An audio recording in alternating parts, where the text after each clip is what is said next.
it's a big show. Welcome to the Fade Route It's a big bad show tonight. with DNZ.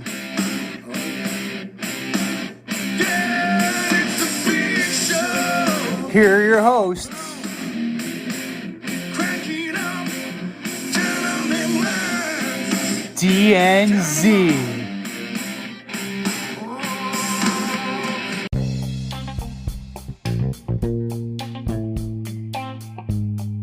Welcome to this week's episode of the Fade Route with D and Z. I am D, and we got a killer show for you tonight.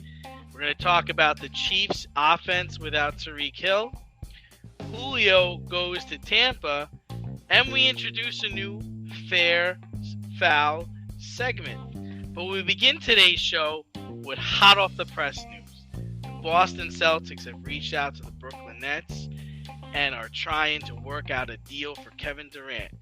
Each deal features Jaylen Brown with a combination of draft picks and role players.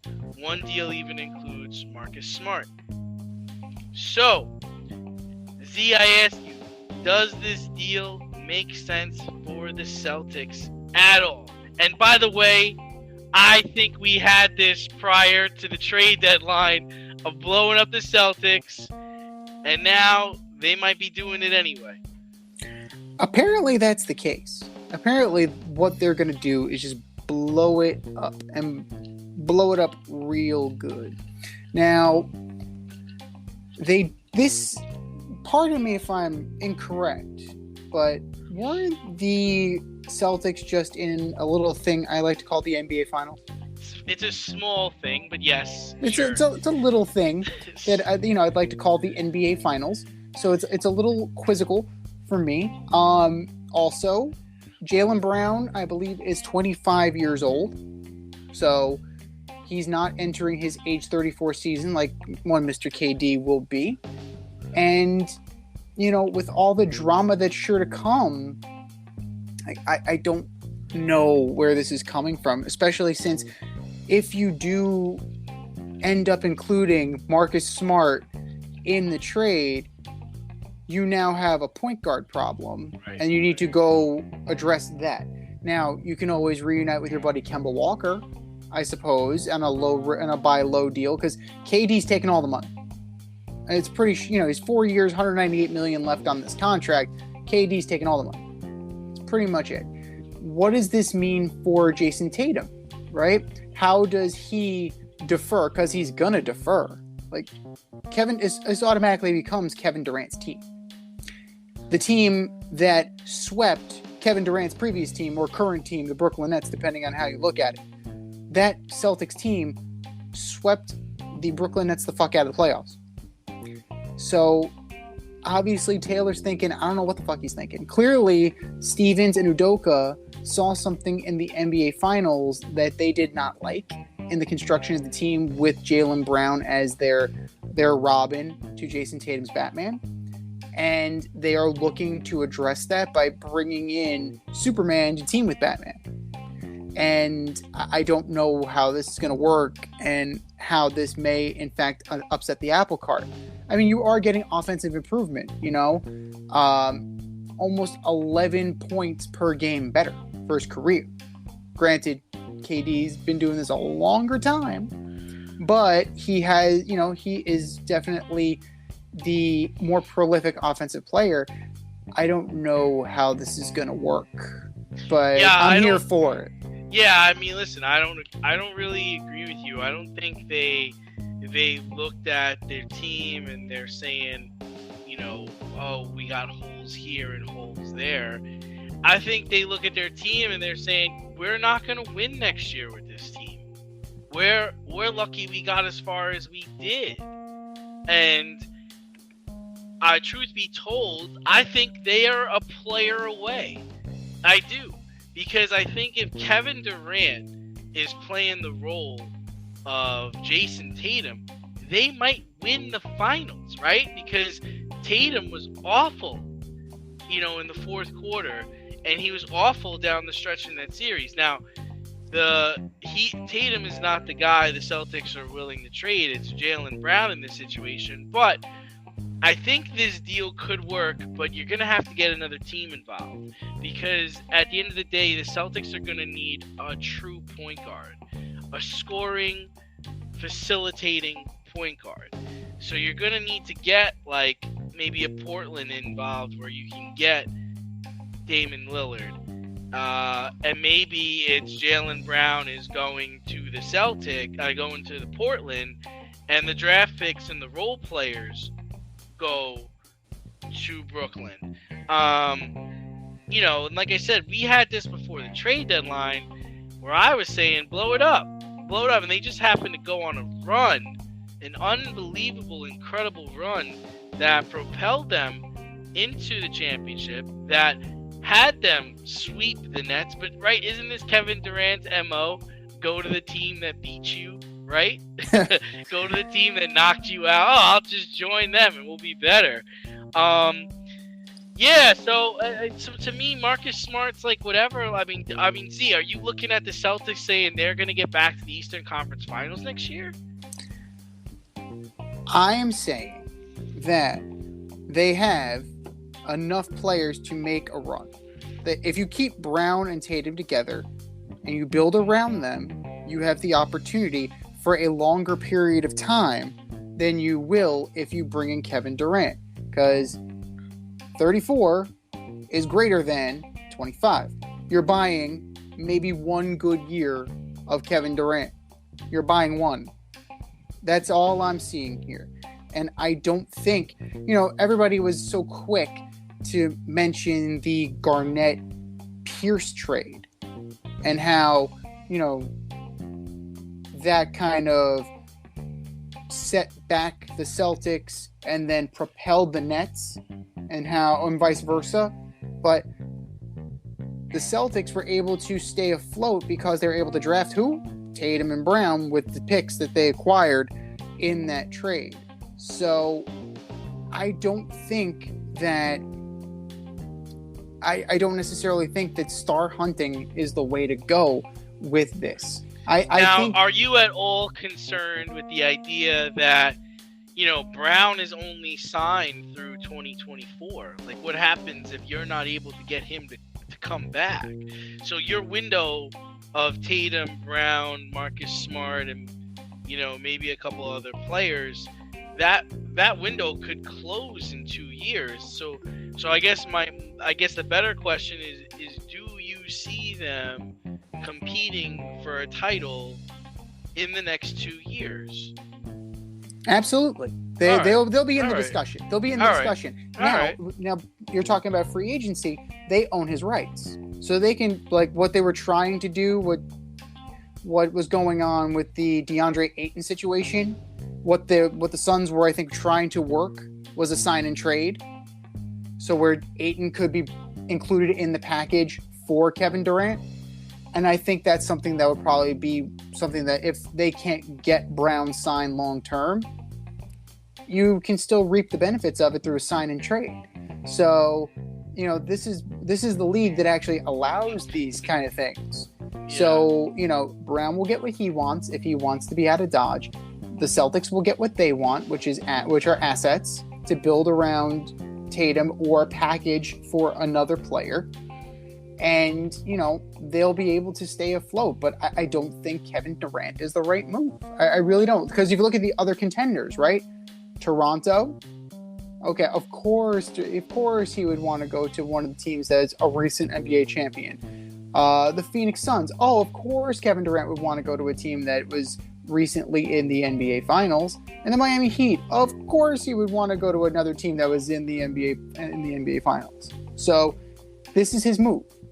This is his modus operandi. If I can't beat him, I am going to go and I'm going to join them.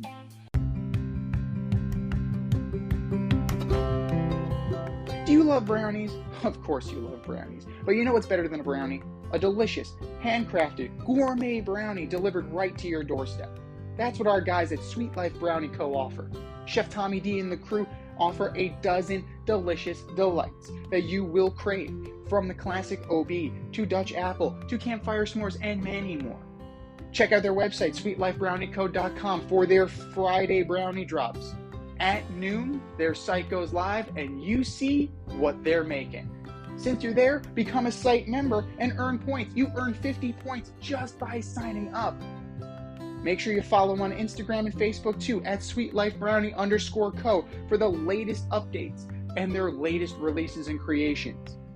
That's sweetlifebrownieco.com. Give them a call, 845-641-3043, and tell them D&Z sent you. That's sweetlifebrownieco.com, 845-641-3043. Sweet Life Brownie Co., because there's always room for a brownie. Well, NFL teams are gearing up for the regular season, and there are a lot new names and new places. If you're wondering how Davante Adams is gelling with new quarterback teammate Derek Carr, Davante thinks it's going great. But anytime you go from a Hall of Famer to another Hall of Famer, there's always going to be an adjustment. Does Davante Adams need to get drug tested, or is Derek Carr heading to the Hall of Mediocre? Well, I'm just going to nominate Davante Adams right now for the greatest teammate of all time. Davante Adams went out of his way to prop up Derek Carr, because if you look at Derek Carr's numbers, specifically in contrast to the guy that Davante Adams is leaving, there's quite a discrepancy. We will definitely say. Now, granted, Aaron Rodgers has also played, 16 years, right? Granted, he sat out a few years, so we'll call it 14 years as a starter. Derek Carr is going into his 8th season as a starter, so the numbers are skewed based on time. But 57-70 is a quarterback record, not great. 31,700 yards, solid, not Did you spectacular. say he's 57-70? 57-70. So he's under 500. By a lot. Okay. By a lot. Just By a checking. lot. Now, this team is not going undefeated, right? The Las Vegas Raiders are not going undefeated, so that quarterback, that loss record is going to go up. The only thing he is really close to Mr. Rodgers in is completion percentage, where they're a different. Rodgers has a 0.3% higher completion percentage, 65.3 to 65, but 449 touchdowns to 193. Passer rating of average of 104.5 compared to Carr's 92.4. More picks compared to Derek Carr. Aaron Rodgers is 93, supposed to 85. But realistically, if we're doing a strict comparison, Davante Adams is a great teammate, and they were college teammates. What do you expect? That's part of the reason why he chose Vegas as his landing spot to begin with. I don't expect anything. I just don't understand. Why do you guys feel the need to say things like this? Like, why can't Derek Carr just be a good player? Why can't you just say, "Hey, I'm excited to be here. I'm excited to play with Derek Carr. I've played with him since college. He's a really good quarterback. I'm looking forward to gelling with him again." Why put him in the Hall of Fame? Why give him a gold jacket? What are you just giving out gold jackets for, man? Like, just saying Derek Carr is on par with Aaron Rodgers is almost like a diss to Aaron Rodgers, right? Derek Carr hasn't even won a playoff game, man. And you just mentioned he's under 500 as a starter. We could try to figure out Carr's legacy at another date and time, but I don't see the need for this. And let me ask you this: like, if Derek Carr was to get, I don't know, if he was to get released tomorrow, who the fuck is calling the Raiders? Who's calling Derek Carr? What team in the NFL is gonna call to try to get Derek Carr in the camp? Well, let's see here. Houston Texans? Houston Texans 1, Giants 2, Bears 3. No way. No way. No way. I think he would call. Hallis Hall is not calling that guy. No way. They're going to call him because Fields. They may believe in Justin Fields, but that doesn't mean Justin Fields can stay on the field. There's a reason why Andy Dalton got in games last year. There is a reason why. So if he cannot prove that he is able to stay on the field, Derek Carr will be able to. They will call Derek Carr, absolutely. The Cleveland Browns, if this Deshaun Watson thing is a bust, and they can't get Jimmy G, anybody who can't afford Jimmy G or don't want to shell out that for Jimmy G will pick up a released Derek Carr. Seattle will do the same thing. Jimmy G's about to go to a team for a ham sandwich. I mean, I don't know if you heard, but they had a meeting this week with Jimmy G, John Lynch, and the head coach Kyle Shanahan. Mm-hmm. And after the meeting, it was this is Trey's team. So Jimmy, who are you gonna take? You're gonna take Jimmy, or you're gonna take Derek Carr? Well, both guys are available. Both guys are available. Both guys are healthy. Both guys are available. Both guys are healthy. Yeah. I would take Jimmy G because he's younger. Of course. You're taking Jimmy G, but he's younger. But that's the thing. Like, you're also taking into a fact that, number one, like, he's got to fit the system. Derek Carr may not necessarily fit the way Jimmy G fits in certain systems. Like, right now, if the Giants got Jimmy G from the Niners, he would fit seamlessly into that system. He definitely would. If the Patriots said, nah, Mac Jones isn't working for us, seamless fit. The Patriots, same thing. He's not check down Charlie, but he's definitely he takes the safe bet. Derek Carr likes to take chances. Jimmy G does not. So if you're looking for a guy who wants to, if you're looking to air it out, Derek Carr is going to be the way you want to go. If you run a more conservative offense, then Jimmy G is going to be the way that you're going to go. So it all depends on fit. And right now, it looks like there isn't a fit anymore in San Francisco. That is for sure. I don't know if it's not a fit. I just think that they're doing their plan. Like, this was their plan. Their plan was to draft Trey Lance, and their plan was to have him become the starting quarterback in year 2. Jimmy G, thanks for coming. You got us to the Super Bowl. You almost got us back there last year, but they're on to the next step. I don't think it's a diss to Jimmy G. I think Jimmy G can still play. I think he's still a good quarterback. But I mean, even for Jimmy G, there aren't. Like, he's likely going to get released, and he's probably going to sign on with, like, the Seahawks, or maybe, I mean, you bring up a good idea, maybe the Giants. I'm not being a hater of Derek Carr.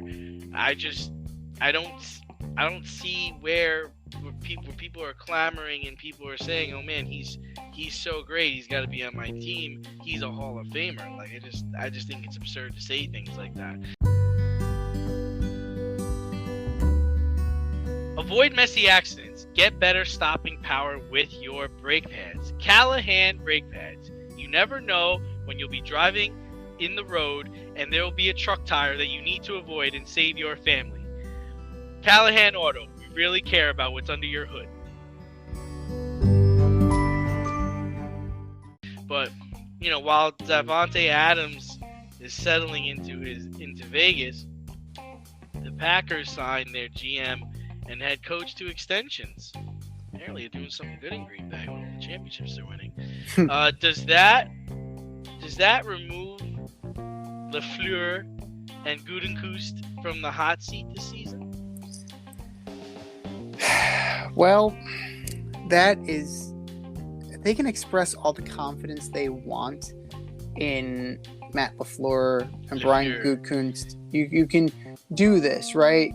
And Russ Ball, the vice president and director of football operations, also got an extension. So, like, clearly, Mark Murphy seems to be thinking that they're doing an okay job there. And the results have been there, right? You're looking at 13-4, 13-3, 13-3. It's been there, right? Since Mike McCarthy's left, Matt LaFleur got a turnkey operation and has been successful in the regular season.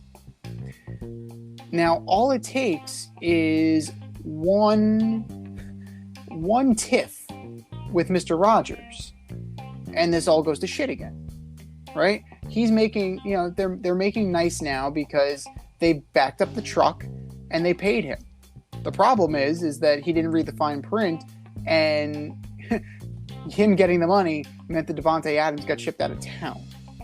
So your number one wide receiver right now is Allen Lazard. Can I interest you in that as a number one, Allen Lazard? I don't think that they're going to their seat is not safe. It can't be, because they have tied themselves to the whims of one Mr. Aaron Rodgers, and he can just pack in and go home if he likes. He can demand a trade again. He can do we can relive 2021. I mean, listen, they paid him. They paid Rodgers. They gave him. He's the highest paid quarterback in the NFL. So I think he's happy. He's where he wants to be. He's got his money. The part of the story that I don't get, Miss Lippy, is, to me, this is a failing team. Yeah, you could talk 13-3 and, they're making the playoffs, but you had arguably you can argue between Brady, Rodgers, Mahomes, best quarterback, top 5, top 3 quarterback for the last 5 years. And you have no championships. And now you started losing all your talent. You lost Devontae Adams, who is probably a top 3 wide receiver. And then David Bakhtiari, reports are that he had another knee surgery this offseason. He's not participating in practice. Then their other guard, Elgden Jenkins, he's recovering from an ACL tear. So the line is not shored up. This roster's a mess. And they not only lost Adams, they lost Valdez-Scantling. I do not understand why they reward Matt LaFleur for mediocrity. Because, honestly, they should have been in the Super Bowl at least one of the last 3 years. I think the biggest slap in the face was when Brady went in there, his first year in the NFC, goes into your place, beats you, and goes to the Super Bowl. He can't win without Rodgers. We haven't seen LaFleur win without Rodgers, so we really don't know what kind of coach he is. We're going to find out about him this year, and I think it's going to be a failure. I don't think they're going to be very good this year. And they should have been one of the best teams in the league. They're not very good is still able to win that division, though. Like that's the thing. That's the dirty little secret about this, because you're running up against Jared Goff, Kirk Cousins, Mr. 8-8, and Justin Fields. Do you have confidence in any of those? Well, Justin Fields, look at the team around him before you answer that question. Do you have any confidence in any of those guys whatsoever? I will say that I think Kirk Cousins has good players around him. And I think their defense, the Minnesota defense, is good. Kirk regression to the mean Cousins? But it doesn't all fall on him, right? I mean, he's got Dalvin Cook, who is a stud running back. Even the backup, Madison, is a good running back. Then he has playmakers at the receiver spot. He got Jefferson thinking he's going to take Adams' place as the number 1 wide receiver in the league this year. Adam Thielen is a good player. They have talent. So I'd say they should watch out for the Vikings. I'm not scared of the Lions, although the Lions' run game could be very good this year with Swift and Williams. The Bears are the thing about the Bears is they got rid of their biggest problem, which was their coach, right? So we're gonna see. They didn't do enough in the draft to get Justin Fields some help, but if they run a balanced team, if they run a balanced system, they should be okay. But I agree with you. Yeah, they got the Packers are competing against B level, C level teams, and they should win the division. But imagine they don't, right? Does that if they start out the season like, I don't know, 1-5 or 1-4, do these guys get canned? I mean, you just signed them to an extension. I think if you're going to put them in order over who gets canned first, the GM gets canned before the coach. And here's why. Hear me out.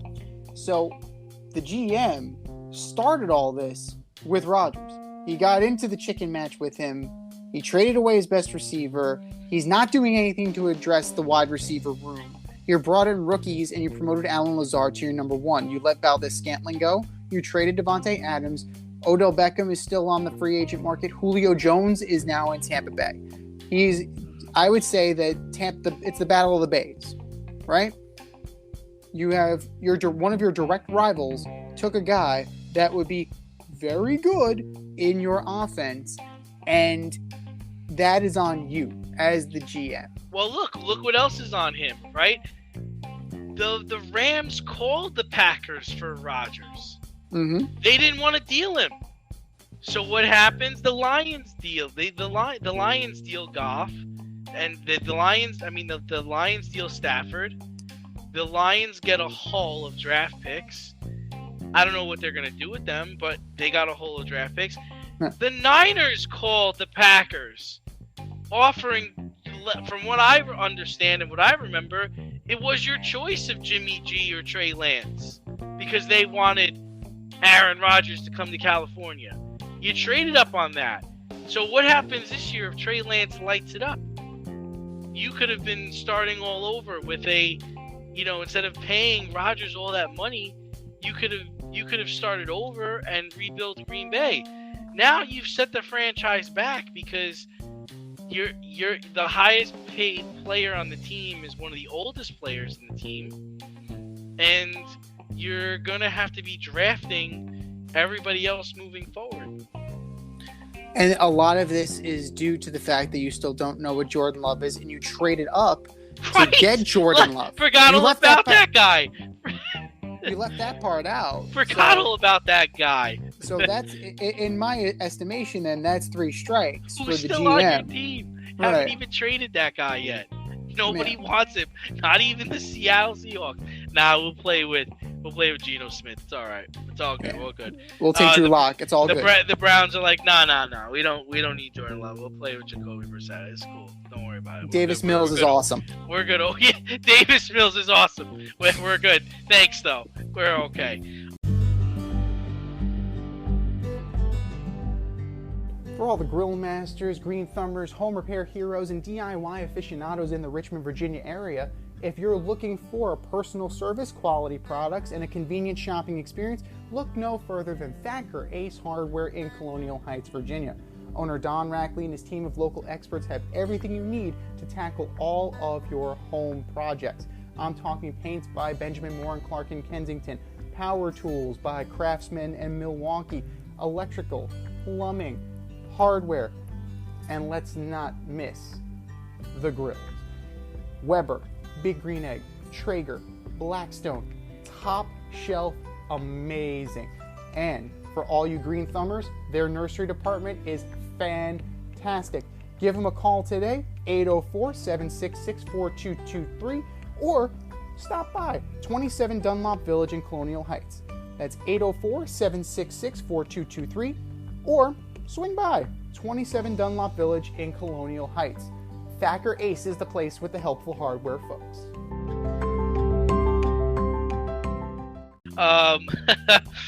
So sticking with the NFL, a few NFL teams released throwback uniforms and alternative helmets that they plan to use this season. Were there any uniforms you liked? Were there any uniforms that made you throw up?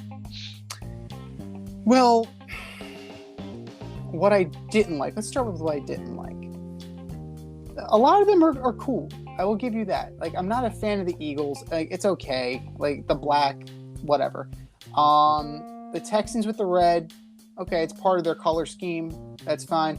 The Washington Commanders, I don't know what's so retro about this, to be perfectly honest, but maybe that's me, because, their uniforms are trash. They're absolute hot garbage. The biggest offender for me is the Chicago Bears. The Chicago Bears are an iconic team. It would be like the Yankees doing an alternate uniform. You're above this. You're the Chicago fucking Bears. You do not need to buy into this crap to sell what? Mini helmets? Like, what are you selling here? You're doing an orange with the navy blue C. Like, okay, like, people don't buy helmets, people buy jerseys. Like, I don't know what's going on in Hallis Hall. Like, they're trying to also put a roof on Soldier Field. Like, hello. But Chicago, right. The record scratch. That's the moment they fucked up. As far as what I do like, Carolina looks awesome. I do like the white star for Dallas. They're gonna roll with that on Thanksgiving. And when we ordered up my all-time favorite uniforms, all-time favorite jerseys, the Giants are rolling them back out again as an alternate in their heritage game, right? For the classic blue uniforms are going to be in the Washington game and in the Chicago game. So, like, I'm very excited that those are going to be out there and harken back to better days. Yeah, so for me, I'm with you, man. Like, the Bears jerseys are awful. They're supposed to be the monsters of the Midway. And they look like the Orange Crush. Like, what are you guys doing? They got trolled by the Cleveland Browns. I saw that. Right, it looks like a Cleveland Browns helmet with the navy blue C. And the uniforms look like the actual uniform itself looks like a Cincinnati Bengals uniform without the stripes. Then let's talk about the Bengals. All white helmet, all white uniform with black stripes. That's a fucking zebra, not a Bengal. The fuck are you guys doing? Do you know what animal you are? But how are we going to differentiate them from the refs? It's gonna be very interesting. Oh, jeez, awful. But yeah, I'm sticking with. I mean, for me, the Texans is cool with the red helmet, but to me, the best was the Panthers. The black helmet, black uniform is nice. They probably should stick with this going forward. I think silver. Silver's so 90s. It suits them. It suits the Panther. It suits that team name. Even their Carolina blue is nice, but I'm sure that would go good with the black helmet as well. But this is just something the NFL is doing to try to drum up more revenue. And really, to me, I think it's just a waste of time and waste of money. Well, it's like the City Connect jerseys in baseball. Like, why? I understand, like the Boston Red Sox, right? Who are 12-2 in their City Connect jerseys, by the way. That's a great stat. Now, when they're the Boston Red Sox, when they are in their City Connect jerseys, they look like the Milwaukee Brewers or the Tampa Bay Rays. They're in light blue and yellow. I understand that it's supposed to be an homage to the finish line of the Boston Marathon, but if you don't know the context, it leaves you scratching your head. Like, you have the Astros, okay, Space City, whatever, cool. Like, you have your NASA Central. Like, it's all just an elaborate money grab, and that now the NFL is buying into it too. But it's like you said, it's not like they can sell helmets. But you could sell the jerseys, but the time and the money and the effort that goes into putting these things together, especially when you change the helmet, because then everybody's got to get fitted with a new helmet. Mm-hmm. It's not like, you're just changing stickers on this thing. It's a fucking whole new helmet that someone has to get comfortable with and has to play with all week and then play in the game with. And some people, especially the ones that bang a lot, you don't want to really start changing around your mask and your helmet. You want to stick with what feels comfortable. I'm not really a big fan of it. I just don't think it should be forced, right? And to me, Chicago's forced. The Panthers is a natural. The Eagles is also a natural. Like, they naturally had the black before. Texans is something different, and they're a team that's struggling. They're having a tough go. So sure, but look at the Bears. Now, while we're talking about the Bears, let's talk about the stadium thing. Listen, at the end of the day, I agree with you. Bears should stay where they are. They shouldn't have a dome. It's Soldier Field. It's windy. It's tough to throw there. It's tough to throw there if you're the Bears QB. Everybody else seems to have figured it out. But I think that's a lot of the issue, But it's an identity thing, right? Like, what do you become once you put a roof on this thing? The thing is they're going to put a roof on it because they want it to be more of a year-round facility, and it's hard to go against that. To me, that makes all the sense in the world. Like, if you want to make it retractable so that when it is swirling and cold outside, you open the top, go for it. But really, moving forward in America, in football, these stadiums need to have retractable roofs, because this can't be a place that's just utilized 10 weeks out of the year. It's got to be something that the town or the city is able to drum up interest in, is able to run events in, not just basketball, football, baseball, but actual events, outdoor concerts,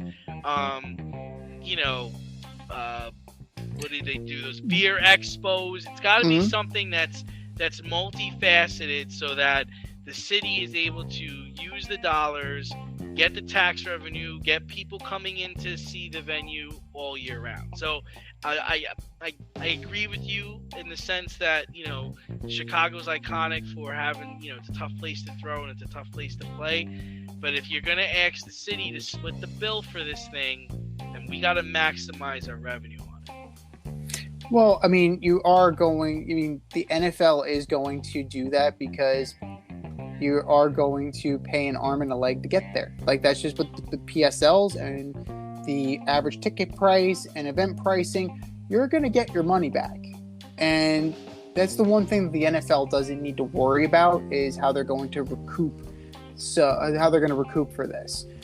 Chicago, it's a multi-purpose stadium as is. Like, you do want to have it more of a convention center because, they're not going to go to the United Center for their conventions. So you're looking at, the Chicago Fire plays there in the MLS. You do have outdoor concerts, but I see where the monetary thing is coming from. But you are going to eventually, it's going to become an identity issue. And it becomes kind of counterintuitive if you think about it, because it'll be closed in the summer and then open in the winter. Right? They're going to have it open in the winter because they're going to want to maintain that home field advantage of it being cold as fuck and windy as fuck. So, you would think, if I was running the Bears, that November 1st, lose the key. We're not retracting this goddamn roof. We're not doing it. We're making Figure it out. Figure it out. Coach Mike Westhoff, figure it out. I started reading it. It's a great listen, Coach. Hopefully we can have you on. But, that's the thing. Don't cut off your nose to spite your face. And this feels like, in terms of a money grab, you're going to lose the advantage that you have. And I understand it's the way of the world with retractable roofs and trying to make this more of a comfortable environment. But football fans generally, the diehard, dyed-in-the-wool fans, don't complain. They'll go and they'll get tanked up and it'll be awesome. Are you in need of air care maintenance or service? I have the company for you. Air Care Technicians. They service the Westchester and Northern Bronx area and can help you with all your heating and cooling, maintenance, and service needs. Just give them a call at 914-315-1547. Again, that's 914-315-1547. Or shoot them an email at aircaretechnicians@gmail.com. These guys are the real deal, as they are veteran-owned, licensed, and insured. Make sure to tell them that D&Z sent you. Yeah, well, talking about people, taking the money, Tyreek Hill is settling in nicely with the Miami Dolphins. But there are questions surrounding the skill positions of Tyreek's old team, Kansas City Chiefs. The Chiefs brought in Juju Smith-Schuster and Valdez Scantling to play alongside Mecole Hardman, while Jerick McKinnon, Ronald Jones, and Clyde Edward-Helaire will be a triple threat in the backfield. Oh, yeah, and they still have that guy, Travis Kelce, one of the best tight ends in the league. But Patrick seems to think the offense will be better without Tyreek Hill this year because it will be more diverse. Is that how you see it, Z? Well, Travis Kelce also $3 million richer because they actually put some money back that was deferred. They actually paid him this year for that. It is diverse. I will give them that. You have Jerick McKinnon as your third string running back, right? You have Rojo, you have Clyde Edwards-Helaire. Now, that's a good running back room. I will give you that. These wideouts, I'm not too keen on them, right? Compared to Tyreek Hill, let's look at Juju. Juju's not Tyreek Hill. It's not the same skill set. Who is your deep guy here? It's not Valdez-Scantling. Not really. Mecole Hardman's a kick returner. He's not really a number 2 receiver. So I think you're a little short when it comes to the wide receiver room. And as long as Travis Kelce is healthy, you'll be fine.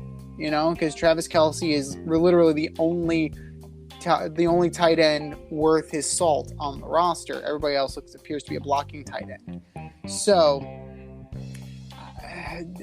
Patrick Mahomes is trying to talk these guys up. He's trying to, again, be the teammate that Devontae Adams is. So kudos to Devontae Adams once again. He didn't start throwing out the Hall of Fame thing. At least he's not giving out gold jackets. That's right. Well, not yet. Give him time. Give him time. The season hasn't even started yet. But there are definitely some holes, particularly in that wideout room. And, could they be better? Sure. Because it's not going just through Tyreek Hill. But these guys are going to struggle. They are going to struggle, including Josh Gordon. I'm going to throw Josh Gordon in there too. They're all going to struggle to try and make up for the production that Tyreek Hill made. Yeah, I just think they're not going to be as dynamic on offense. I think they gotta be simpler, and it's a good thing, right? Because part of the problem they had, the last couple of years, you get into shootouts with teams, and your defense is exhausted, and they're look, when you play the Bills, it's just you just go back and forth, scoring, and you need a slower pace of game. Listen. Andy Reid had success with Freddie Mitchell at wide receiver and Donovan McNabb at quarterback. He'll get in the lab and he's going to figure it out. But these teams, they had the Andy Reid teams. They had a special running back. They had Brian Westbrook. That was a big part of their offense. I think they need to be more of a run-first team, especially since they got all these. They have these backs. Each back is capable of going for 1,000 yards. McKinnon can go for 60+ receptions easily. Pick your spots with bombs to Hardman, Scantling. Kelsey's your number 1 guy. He should probably have his best career year this year. And Juju, he's going to be your possession receiver. That's what he is at this point in his career. I can't imagine him coming in and, lighting it up. Tyreek Hill is just like one of the fastest people alive. You couldn't catch him for nothing. And even he went quiet at times. He was on my fantasy team last year. He still finished wide receiver 3 or 4. Wow. So I think offensively they'll be less explosive, but they'll be okay. The defense is really what's going to get this team. Well, that's the thing. Who does this team remind you of? What does this team remind you of? It reminds you of those old Philadelphia Eagles teams. He remade this team to fit the coach that he used to be. If that makes any sense. Yeah, he went back to his comfort zone, which is fine. I think it's fine. I just you don't try to throw these bombs to Juju. Don't be running Scantling down the middle of the field. That's just not going to work here. Tyreek Hill can outrun everybody in a team, but that's not really going to do any good in this situation. We love youth sports. Not only do they get the kids out and active, but they promote teamwork, sportsmanship, friendship, and fair play. One of the Fade Route's favorite youth sport partners is Ossining AYSO Soccer. Their mission is to develop and deliver quality, player-centered youth soccer programs that promote a fun, fair, family environment where everyone is welcome and everyone plays. If you have a child between ages 4 and 18, registration for fall 2022, spring 2023 season is open. To sign up or to volunteer as a coach or referee, go to ayso201.org today. The more volunteers, the more children can enjoy the AYSO soccer experience. Go to ayso201.org today for more information or to sign up. ayso201.org. More soccer for more kids. And big news this week, actually yesterday or even today, the Tampa Bay Bucks announced the signing of Julio Jones. The wide receiver will be added to a stable that already includes Mike Evans, Chris Godwin, and Russell Gage. The Ravens just didn't listen to you, Z. They didn't go get the Julio, and the Packers whiffed on this. But is this signing a big deal, a little deal, or no deal? So let's see. The Colts passed on him. The Titans didn't re-up him after they cut him. The Ravens didn't get him. The Packers didn't get him. The Rams could certainly use another receiver. They didn't get him. Now, are they getting an old Julio Jones? Chances are they are. But if you look at that loaded room, to me, like, it's a good low-risk signing, right? Because who's he really going to slot in and replace here? Evans, he's a made guy at this point. Godwin is a made guy.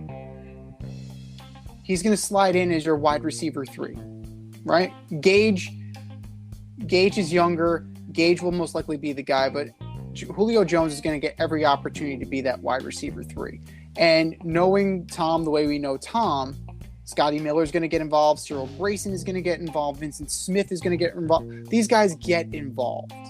It's never just 3 guys, because they're always, whether it's in New England or in Tampa Bay, you're running different wide receiver sets and you're getting multiple people involved. Now, Julio, as the number 1, he did not have, he only played 10 games, 31 receptions, 434 yards and a touch. But he did not have a great year. Now, with the pressure of being the number 1 off of him and kind of deferring to the other younger, better at this point in their career guys, Julio Jones could still have a monster year in the way that Antonio Brown would have had a monster year if Antonio Brown could keep his damn head on straight. That's all you're really asking him to do, is to be Antonio Brown with his head on straight. Yeah, to me, this is no deal. I think it will be fun at the beginning of the season while Godwin recovers from knee surgery. But, Julio's 33 years old. He also gets hurt a lot. He's been getting hurt the last couple of seasons. But like you said, the Bucs need to make sure they do not rely on Julio like they relied on Antonio Brown. If you remember last year, they really started to rely on Antonio Brown, and then when he left, the offense kind of sputtered. They kind of got stuck. So I think they should have fun with Julio, but don't think this is going to be the Julio of 2010. That's not happening. No, absolutely not. You have to understand where he is in this point in his career. Around 2014, 2015, or 2014, like that. Yeah, and then you also have to take into account this is where Julio is going to prove his worth, because tight end is significantly diminished with the retirement of Gronk. Right? Gronk is gone. O.J. Howard is gone. They brought in Kyle Rudolph. Kyle Rudolph is solid, but he's not a dynamic player. He's a great fantasy player because in the red zone he'll get you touchdowns. He hasn't played fantasy the last couple of years. He's not that great. Because Kirk Cousins was throwing to him, and last year was Daniel Jones.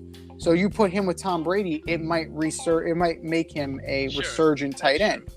Yeah. Same thing with Cameron Brate. You actually put Cameron Brate in. Like Cameron Brate,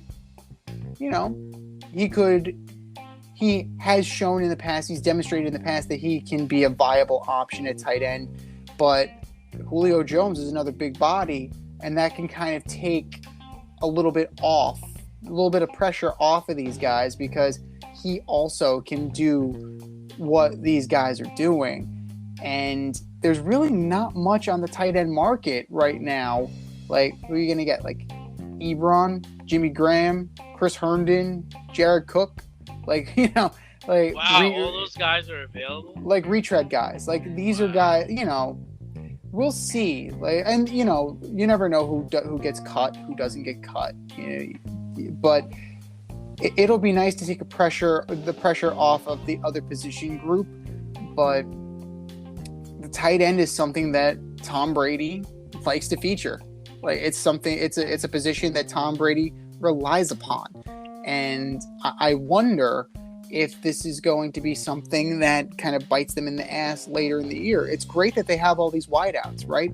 But tight end is a position that he can rely heavily on, and running back too. Leonard Fournette, supposedly, if we believe what we are told, he came into camp at 245 pounds. Like, that's a little heavy. That's a little heavy for a guy his size. And he will definitely get back into game shape. I don't doubt that. But Rashad White is your number 2. Keyshawn Vaughn is number 3. Gio Bernard still kicking around the league. So they're going to they need to focus on running back and tight end. Those are two positions that definitely will need to be addressed at some point going forward. But as far as wideout goes, I don't see any issues. And I think Julio will have a representative season. He's not going to be the Julio of old, but he's definitely not going to embarrass himself. We'll put it that way.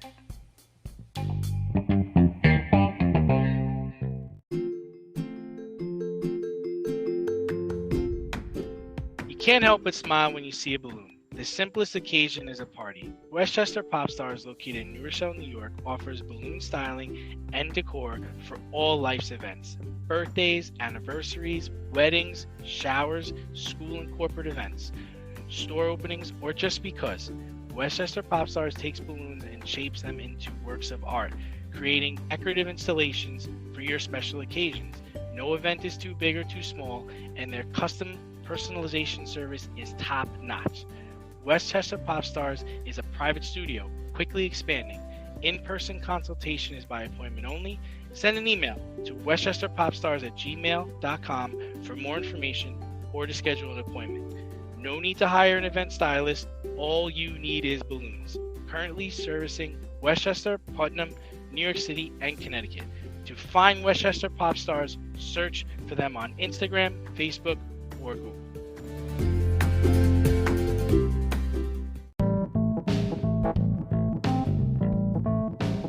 Fair or foul? Judging the more messed up moments of the week.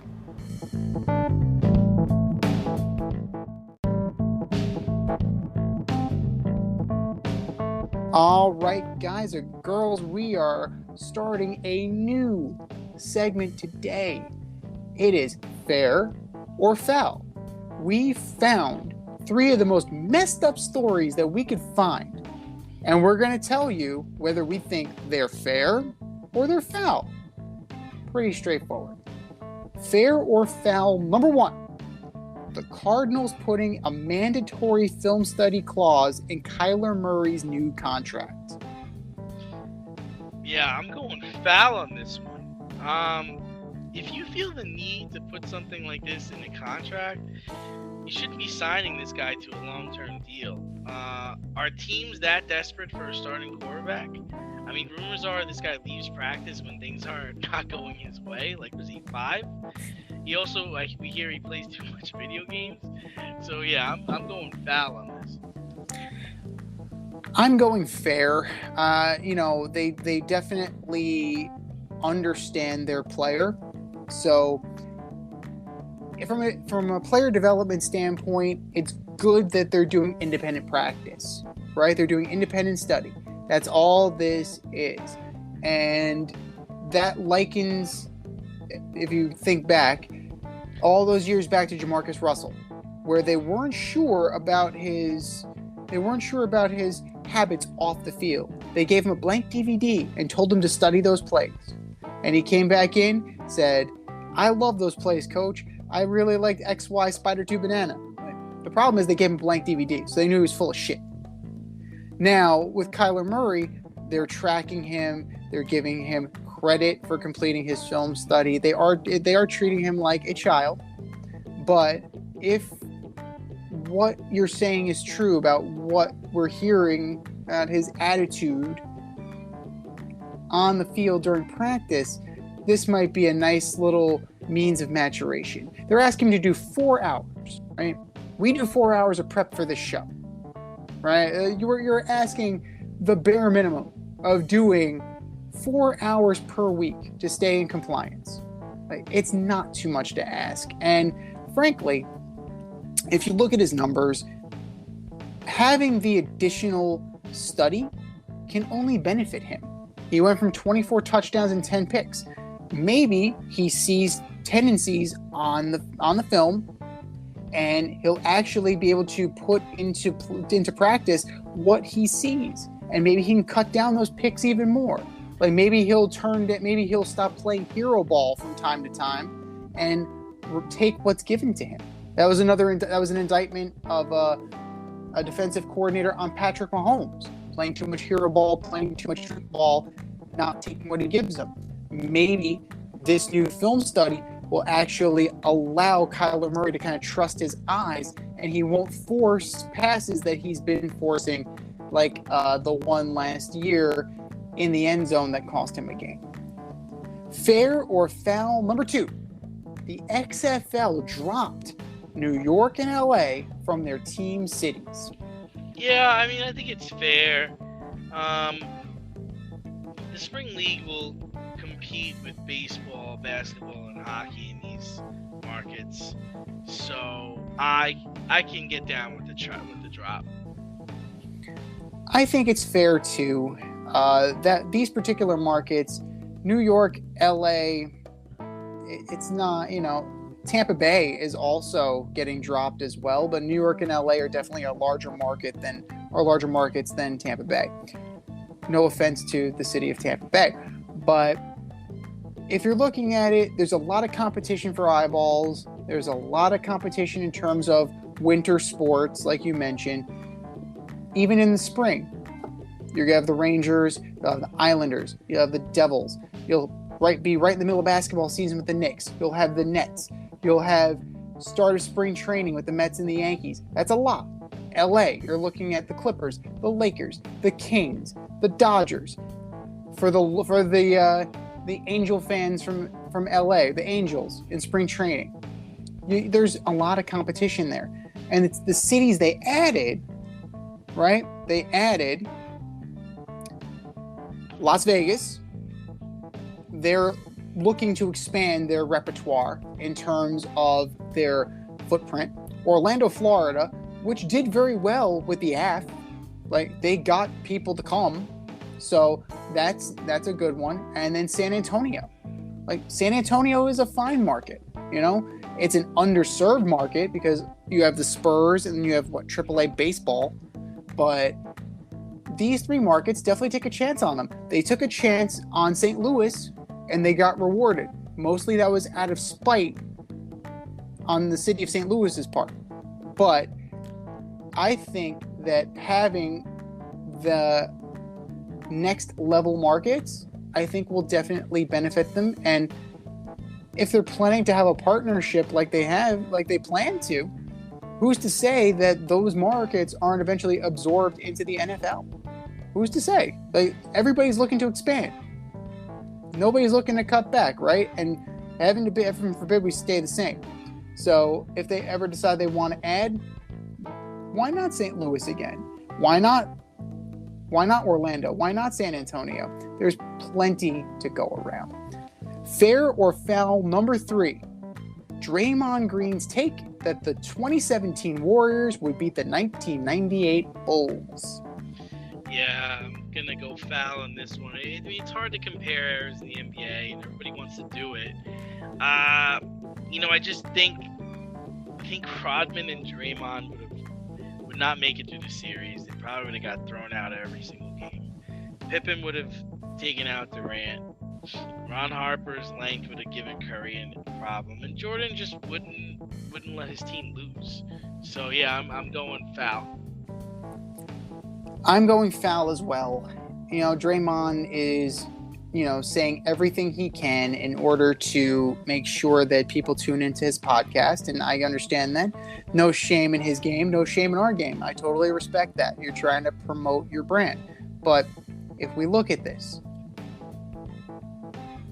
Kevin Durant is going to get locked down by Michael Jordan or Scottie Pippen.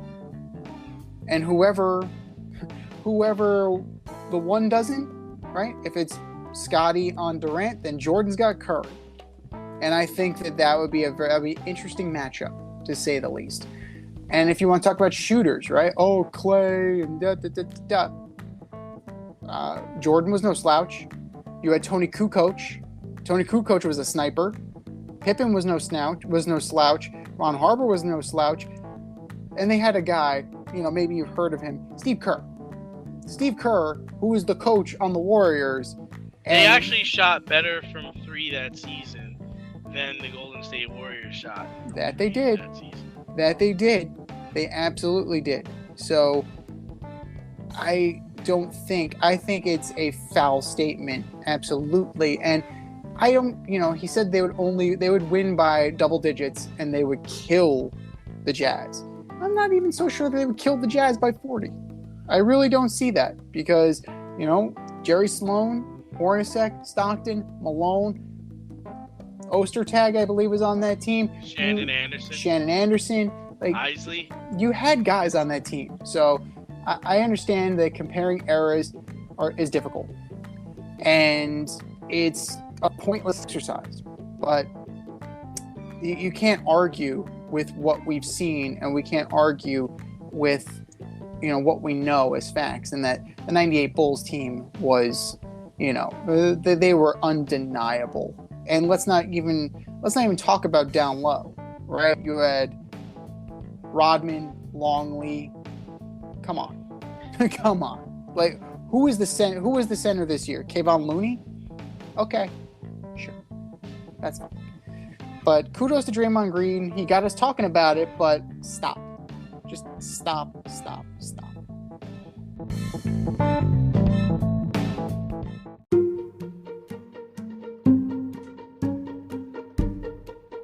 The Fade Store presents the Alleged Superstar of the Week Award.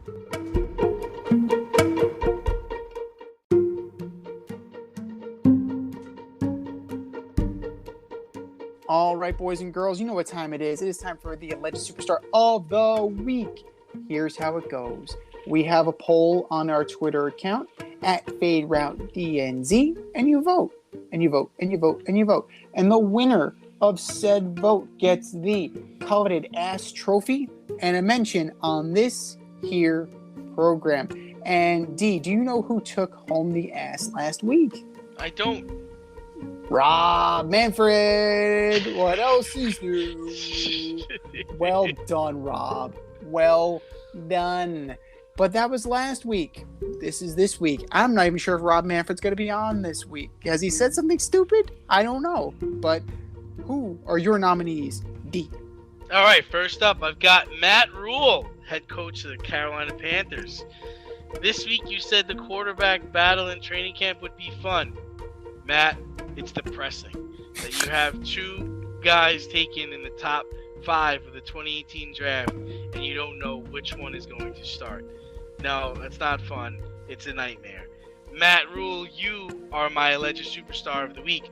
Number 2, Draymond Green. I know your team's great. Not good. They're great. The 2017 Warriors was great. But don't go comparing eras, man. Like Jordan's Bulls, Bird Celtics, Shaq and Kobe. These teams are on another level. I think everyone would love to see it, but don't say something you can't back up. Draymond Green, you are my alleged superstar of the week. And last and certainly least, Mekhi Becton. It's day one of the first week of the season. You've already been demoted. The Jets drafted you number 11 overall in the 2020 NFL Draft to play left tackle, and they're moving you over to right tackle and letting George Fant run your spot. And you gained weight, You came into camp overweight, left tackle. Then you just got moved to right tackle. The next spot for you is the unemployment line. Mekhi Becton, you are my alleged superstar of the week. What do you got, Z? Well, just to touch on Draymond Green, let's depend on the rules too. If you're playing under the 1998 rules, they would have hand-checked the Warriors to death. Let's not forget that. And, Mekhi Becton, there was a famous line when Alex Rodriguez batted ninth and when Bernie Williams was batting ninth. There's only one spot after that. The bench. So there's only one spot after last. Okay, Becton? So get your act together. For me... Wait, I got one more. I got one more. Drew Jones. Oh. Number 1 pick and number 1 prospect. First day in Arizona Diamondbacks practice, you hurt your shoulder and you're likely out for the rest of the season. Actually, he's the number 2 pick. He was a number 2 pick in the draft. You're likely out for the rest of the season. Gosh, man, you just got here. Drew Jones, you are my alleged superstar of the week. Well, sorry. No, that's okay. That's okay. We call that being Aaron Hicks. Is the ink dry? My back! Oh my God. But all great choices. I'm starting off with Wander Franco. Wander Franco of the Tampa Bay Rays, who appear to be done in the water because Kiermaier's out, Zunino's out, and Wander Franco. He had your jewelry in his car, right? $650,000 worth of jewelry in his Rolls Royce.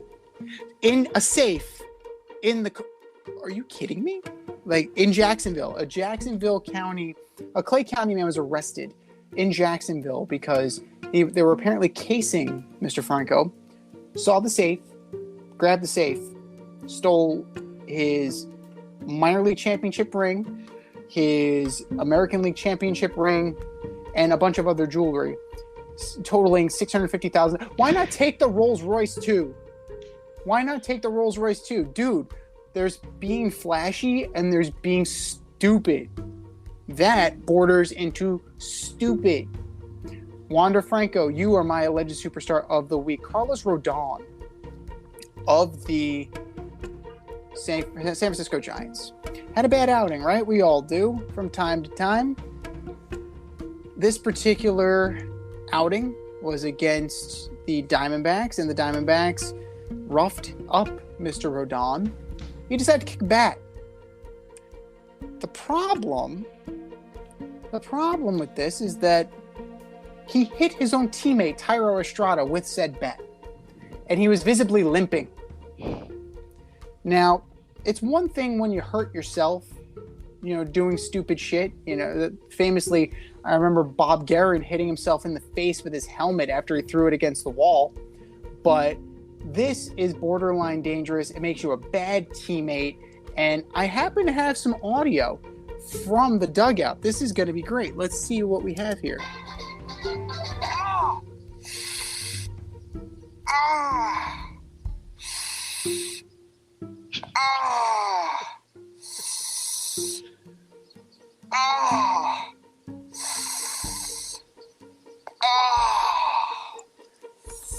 Great job, Carlos. Carlos Rodon, you are my alleged superstar of the week.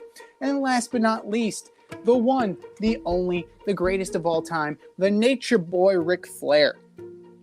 73 years old, stepping into the ring one last time so you can close out the career on your terms. No, that's not true, Rick. That's not true, because this is now your third retirement from professional wrestling.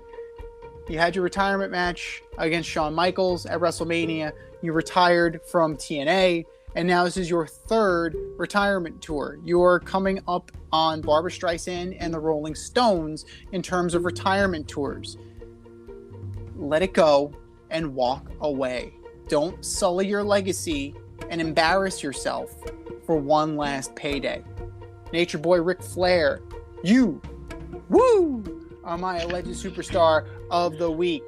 We've said our piece. The poll goes up after the show, and vote, and vote, and vote, and vote. And for our nominees,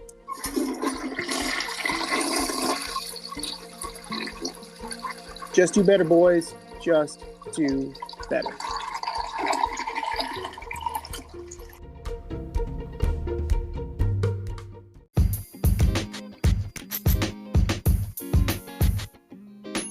Your favorite podcast has its own merch line now. Go to the Fade store with DNZ.com today for all your Fade Route merch needs. I'm talking tank tops, t-shirts, sweatshirts, like yoga pants, we got those too. Like some cool accessories, we got those too. And we're not done yet. We have so much more planned for you, but check out what we have today at the Fade store with DNZ.com. That's the Fade store with DNZ.com.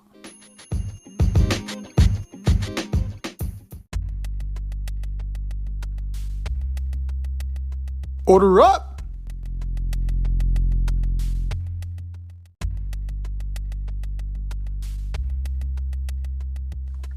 We continue on, ladies and gentlemen, and we are going to order up. Order up, order up.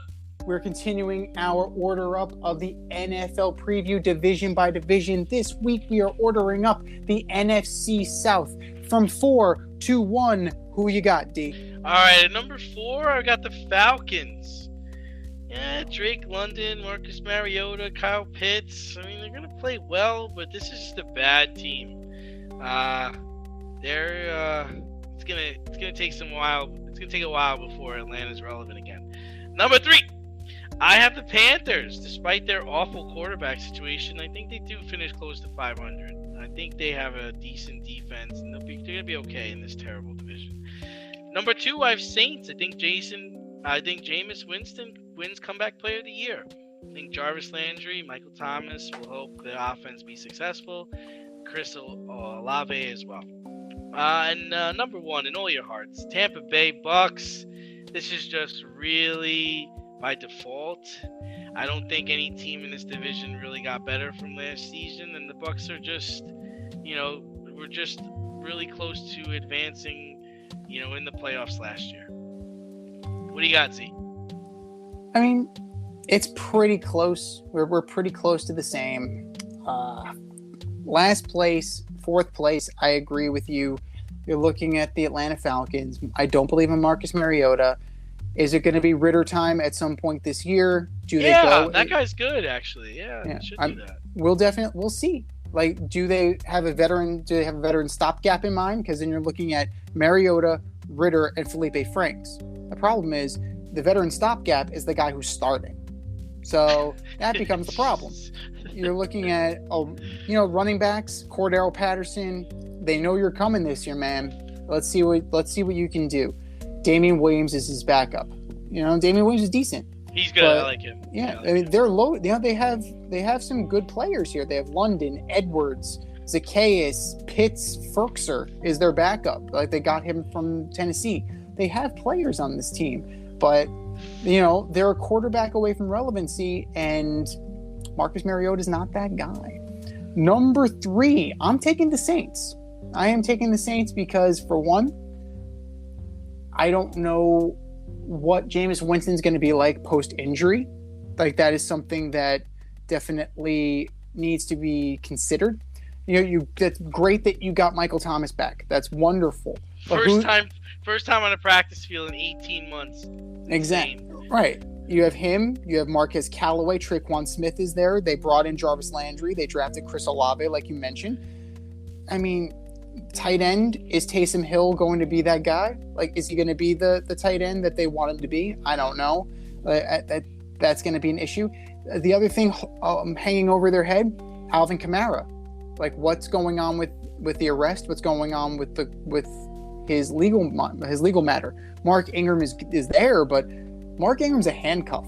Like he's a complementary running back. He's not a main running back. So if Winston isn't totally healthy and Alvin Kamara is tied up in the courts, you're looking at Andy Dalton and Mark Ingram being your starting quarterback and starting running back. Part of me, if that doesn't give me a lot of confidence, I'm going to take the Saints at 3 tentatively. Number 2, by default, that leaves me with the Panthers. Whoa! Right? Yeah. So, I think that Baker Mayfield's hate and spite tour, it gives him a few wins. It gives him a little bit of juice, but he's not going to finish the season. Like Sam will get some burn. Sam Darnold will get some burn. Christian McCaffrey will get some time, but Chuba Hubbard's going to get plenty of time because McCaffrey's due for an injury. Robbie Anderson might do well enough to get traded at the deadline. Like I think that, he might just want out at some point. And there are plenty of teams that could use somebody like Robbie Anderson. So they're sitting on something and they really don't have a lot of nothing else, but they have as many question marks as everybody else in the division. But by default, the winner of this division, as always, the Tampa Bay Buccaneers. Don't bet against Tom Brady, especially with a team as loaded as he has and with as few questions as they have. The biggest question, I would argue, is head coach. Is Todd Bowles the guy who's with the Jets? Or can Todd Bowles show us something and, improve upon what he initially was good with the Jets, but then kind of dwindled into mediocrity? Which Todd Bowles will we get? This has been the Fade Route with D and Z. Thanks for tuning in tonight. Catch our podcast Wednesday nights on Anchor, Spotify, iHeartRadio, Amazon Music, or wherever you listen to your podcasts. Until next time, stay faded, everyone. Time for us to run the go route, but we'll talk to you next week.